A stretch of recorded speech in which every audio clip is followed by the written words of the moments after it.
glasses. Going back to the... I'm Stephen, by the way. I know, I've met you. Siri's not cooperating with me. 1 second.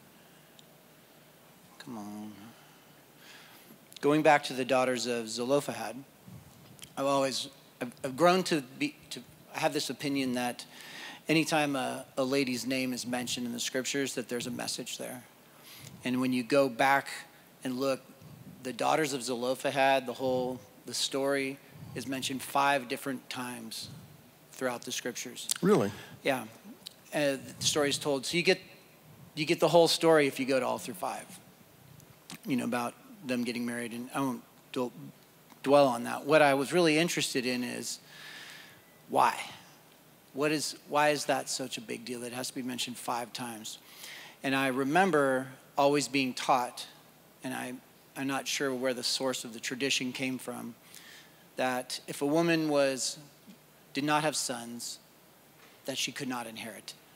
And that was a very dangerous place, because that left her either being destitute or a prostitute or something along those lines, because she would have no inheritance. And I know I've heard that a zillion times. I don't know where that came from. But I grew up thinking and teaching, before I looked into it, that was the plight of a woman in those days.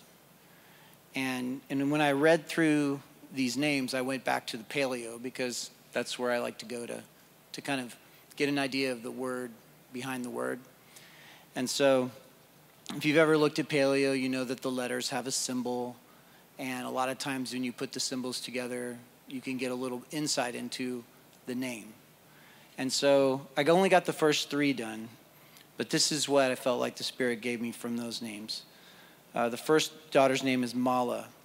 Her name means, behold the chaos of having no sons, which separates family from inheritance and community, and is used as a staff to control women in crisis. And then you go on to Noah, or Noah, because it's not Noach, so it's a different name. But it's a hey instead of a het. But her name means, behold the eye that sees the seed of life.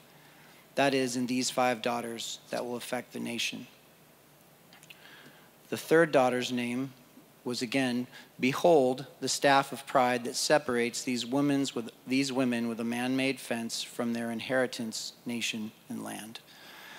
And if there was anything I was getting from this as I looked through these names, it was simply that Yahweh never intended at any time for a woman to be separated simply because she did not have a son from anything.